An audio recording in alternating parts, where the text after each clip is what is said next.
I'm Emily, and Jake, who is 2 years my senior, is a man of science, living out his childhood dream with a fulfilling research job. Despite his busy schedule, he seems content. Our 3-year-old son, Mike, shares Jake's love for observation and experimentation, currently fixated on the goldfish he snagged at the fall festival. Meanwhile, our 1-year-old daughter, Sarah, is a delightful eater with her adorable chubby white cheeks, bringing comfort and joy to our household. Life is generally good for our ordinary family, except for one recurring concern: dinner. Just as I was trying to soothe my crying daughter and finish preparing dinner, the doorbell rang. Without hesitation, my mother-in-law walked in, a frequent visitor around this time, enough for Mike to hardly glance away from the TV. "My goodness, fried food again," she exclaimed, expressing concern about its impact on Jake's stomach and the grandkids. Mike, however, loves it. My mother-in-law swiftly took charge, offering a creamy vegetable stew and minestrone, enough to last for at least 3 days. As she set the table, my spirits sank at the sight of the mostly carrot and cabbage-filled stew. Interrupting my thoughts, she insisted I pack up the food she brought.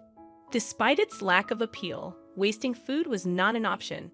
This routine, familiar since her last unexpected visit, where she swapped my clam chowder for her fried chicken, concluded with her leaving without acknowledging her grandchildren. After she left, my son softly remarked, "Grandma took my fried chicken again." My heart ached at his sad face, but I assured him there was a little meat left. As I heated up the oil, I felt relieved seeing my son's joyful reaction to the promise of more food. Yet beneath the surface, my dissatisfaction lingered.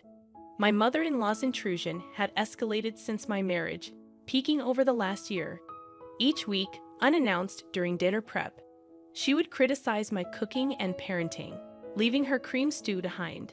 In the past 6 months, she started taking our food home, undermining our meals.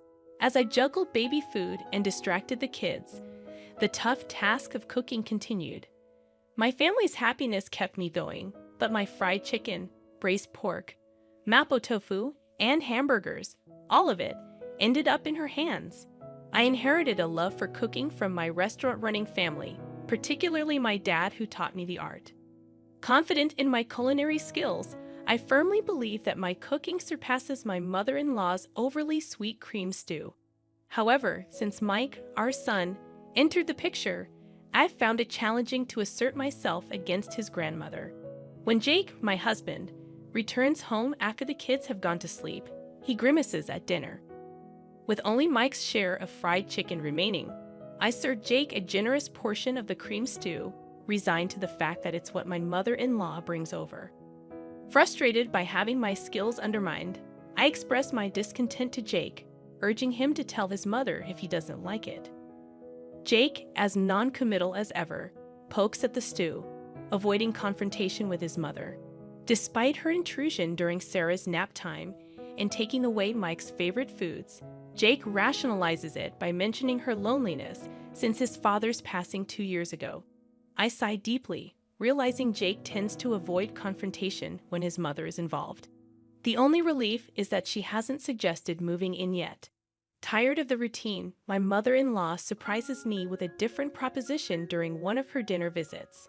She announces that everyone will gather at our place for Christmas this year, a departure from the usual family reunions at her brother-in-law's or her childhood home. Responding with little enthusiasm, I wonder how she plans to host the gathering. She frowns at my apparent lack of understanding and declares that I'll be helping too, assigning me tasks for the 24th. Despite my quick objections, she dismisses my concerns, suggesting I use a baby carrier for Sarah. Not only am I expected to clean up, but I'm also entrusted with preparing the full-course Christmas meal, with a strict warning against repackaging store-bought food or serving anything that tastes bad. Stunned by the audacity of her decision, I try to object, but my mother-in-law, satisfied with her directives, leaves abruptly. When I share the news with Jake that night, he is as bewildered as I am. We contemplate her plans to host a Christmas party, inviting relatives from both his dad's and her sister's families. Frustrated, I finally lose my temper, expressing my feelings of always being pushed around. Jake, realizing the severity of the situation, goes silent and, with a resigned sigh, agrees to handle the cleaning and entertaining of relatives. I'm relieved to hear Jake's proposal. It provides some direction. However, he adds a request. Can you still cook the full-course Christmas meal? Jake gazes at the meatloaf his mother-in-law left for us, making it hard to refuse. After some hesitation, I reluctantly agree. Just for this year, let's keep Mom's reputation intact. Plus, everyone in the family loves your cooking, he pleads. Fine, just for this year. Thanks, man. I can't wait for Emily's Christmas feast, he says cheerfully. I brace myself, knowing it's just for this time, and agree to prepare a full-course Christmas meal. When I inform my mother-in-law that Jake will stay over to help with cleaning, she makes a displeased face, commenting on how the man of the house shouldn't do such things. Despite her discontent, she seems reasonably satisfied seeing Jake bustling around at his parents' home for my sake. Then comes Christmas lunchtime. Emily, is the corn soup ready? I'm preparing the croutons now. I respond, scurrying around the kitchen to get the carpaccio and corn soup ready. You're so inefficient. I'll bring the food myself, she declares. I'm sorry. If you're going to complain, try preparing a meal for 20 people. It's really exhausting. Finally, the serving is done, and I sit down at the party. Jake, having put our daughter down for a nap in another room, has been supportive. Preparing a full-course Christmas meal for 20 people was challenging, but it feels good to see everyone enjoying my cooking. However, that good feeling lasts only a moment. This quiche looks so beautiful. It's like something you'd buy. Thank you. Geez, you're good at flattery. This carrot slaw is perfectly balanced with the vinegar. The orange scent really freshens up your mouth.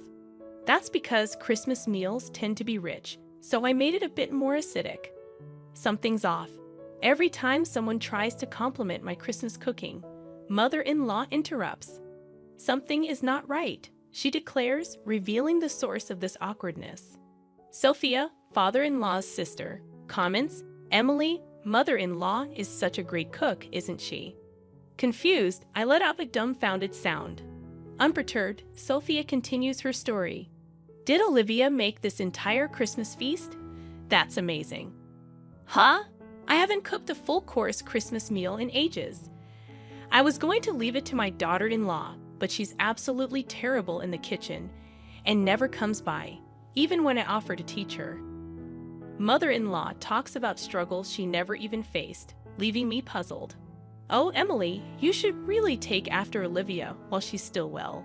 Jake might miss the taste of home sometimes, you know. The way to a man's heart is through his stomach.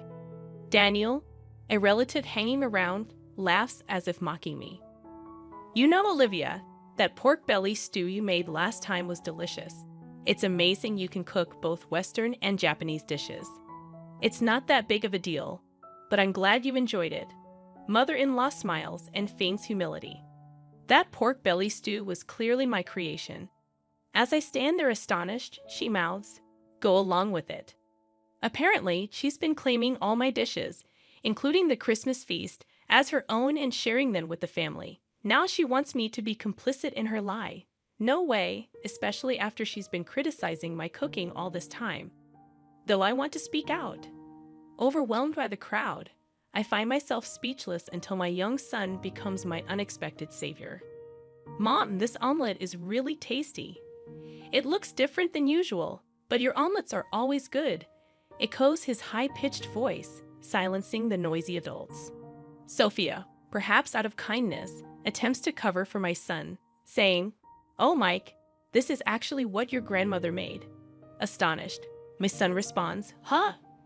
But it's tasty, so it's got to be Mom's omelet." Grandma's omelet is super sweet and gritty. It doesn't taste good. He passionately insists, gesticulating wildly, leaving the adults exchanging puzzled glances. Panic ensues, and the mother-in-law tries to intervene, saying, "Emily, don't teach the child to lie." Excuse me? Who's the one lying here? Mom, am I a liar? Mike looks up at me, his face full of insecurity. That's when I feel my blood boil. Frustrated, I declare, Mike is not a liar. The one lying here is you, Grandma. Ha! She must not have expected me to stand up to her. My mother-in-law looks shocked as I stand up, pointing dramatically at the table. I made this entire Christmas feast, including the corn soup. Everything from start to finish. Naturally, the room erupts in response. My flustered mother-in-law begins to panic and yells, "Wait, wait, wait. Emily, you've been lying this whole time. Have you lost your mind?" I'm not lying, I assert. Sophia, pulled into this, looks up at me surprised. Yes, it was delicious. I made that too. You're terrible, stealing credit for Jake's mom's cooking and trying to set her up. You're the worst daughter-in-law, I accuse. Attempting to defend herself, my mother-in-law hesitates, then shouts, "It's a secret family recipe. I can't tell you in public." The relatives, initially disgusted by our petty fight, start to see who was in the right.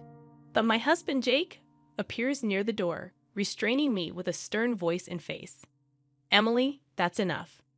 My mother-in-law clings to Jake, looking like a tragic heroine. Jake, addressing his mother, says, "Mom, you're the awful one here. This entire Christmas feast Emily made all day while taking care of the kids. Trying to take credit for it is pretty low." Caught in the middle again, Sophia looks at the creamy stew, recalling how sweet it was. "Yeah, it was insanely sweet, wasn't it, Mom?" Seizing the opportunity, Jake reveals, if it's sweet, it's tasty. She's always been cautious about salt and oil, but uses sugar with no limits. So all her dishes taste like a block of sugar. The truth unfolds, exposing mother-in-law's lies. Disillusioned, the family realizes that all the recent dishes were likely made by me, not her. Mother-in-law, exposed for all her lies, panics and tries to appeal to Jake's emotions. "Why are you siding with your daughter-in-law? I'm your mom," she pleads. The revelation leaves everyone in the family disillusioned with the mother-in-law. "I never wanted to say this, Mom. I thought your actions were driven by loneliness since Dad isn't here, so I've been having Emily put up with you. But what you're doing is nothing short of harassment towards her. There's no reason to protect you anymore. Don't see Emily or the kids ever again." Jake, firm in dismissing his begging mother, starts to clean up the Christmas feast. Then he apologizes to the relatives, saying, "I'm sorry for the disturbance this Christmas. Emily, Mike, let's go." As Jake takes Mike's hand and stands up, Mike glances at his grandmother and asks, "Grandma, where's your I'm sorry?" When you lie, you say, "I'm sorry," then you get forgiven, right? Isn't that right, Mom? I get it. You have to be forgiving when it comes to raising kids, but a simple sorry isn't going to cut it. Luckily, I didn't have to worry for even a second. Mother-in-law clenched her lips so tightly they looked like they'd bleed, clearly having no intention of apologizing. Seeing her, Jake sighed as if he had enough. Grandma can't even say "I'm sorry," and she's supposed to be an adult. How sad. Let's go home and have Mom's delicious Christmas feast. Okay. We left behind a growling mother-in-law and confused relatives, carrying our sleeping daughter and the Christmas feast. As we left Mike's house, we went straight to my parents' place and served the Christmas feast. Everyone was delighted and ate with joy. This is what I had been striving for, so my heart was full. Jake, of course, apologized profusely and promised never to let us meet his mother-in-law again. Apparently, the atmosphere at my house remained awkward. His relatives dispersed, leaving only a soulless mother-in-law and some bland food. The next day, mother-in-law's sister and her husband, as well as Jake's sister, visited as promised. Seeing the bland food, they chuckled and said figures. Apparently, mother-in-law's lack of cooking skills was a well-known fact among her relatives. "So, you brag about hosting a Christmas feast. I wondered what magic trick you'd pull. Probably just jealous of Emily, who's good at cooking and praised by Jake and Mike." "Sorry for the inconvenience," they said after hearing the details from Jake. "My sister-in-law thanked me for my efforts and Sophia called to apologize. I'm sorry for jumping to conclusions. It turns out Sophia also enjoys cooking, and we bonded over a recipe for braised pork belly. The misunderstanding with Jake was cleared up, and I found new friends who share my cooking hobby. I felt refreshed, enjoying a carefree Christmas. Of course, mother-in-law wasn't going to back down that easily, but I was well prepared. As I was making cornbread, my phone rang. It was mother-in-law. "Excuse me, where are you?" "It's dinner time. Do your duty as a wife." "Are you making the same mistake and coming over again?" She's furious on the other end of the line. "How dare you? I came here because you didn't apologize. Come home and clear the misunderstanding with our relatives. Then I'll forgive you for embarrassing me." "No thanks." "What? You'll be the one left out by the family." "That won't be a problem." "What, to begin with, the one who put on airs and got shunned by the relatives was mother-in-law. I've even made plans to cook with Sophia next time." "What?" Mother-in-law probably never imagined that I become close to father-in-law's side of the family. So, what now? Still got any moose left? I add another blow to the stunned mother-in-law. Also, I'm not returning to that house. What? Yes, the kids and I have been staying at my parents' house since Christmas. We're planning to find a new place to live now that the holidays are over. Initially, living near Mike's family was mother-in-law's strong insistence, but Jake's workplace is actually closer to my parents' house. Didn't Jake tell you to stay away from daughter-in-law? But since mother-in-law can't listen better than a child, we've decided to physically distance ourselves. Right now, Jake is the only one living there, and he'll leave once he's ready. What? Where? Where are you? Who knows? You think you can get away with not cherishing Jake's mom? Yes, because Jake and sister-in-law have forgiven me. It's okay. Well, wait. What? Thank you for everything so far, mother-in-law. I'm so happy I'll never have to see you again. Goodbye. Wait a minute. With a bit of a laugh, I hang up on mother-in-law, who's screaming like a villain in a superhero show. Then I block her number to make sure I never have to hear her voice again. 2 years later. Mom, what's for dinner today? Hamburgers. Yay! I love Mom's burgers the most in the world. Sarah loves them too. Dad loves them the most in the universe. Dad, that's not fair. My family happily waits for my cooking in the living room, playing around as I fry the burgers in the kitchen. My heart warms up again today, watching them eagerly await my cooking, smiles on their faces.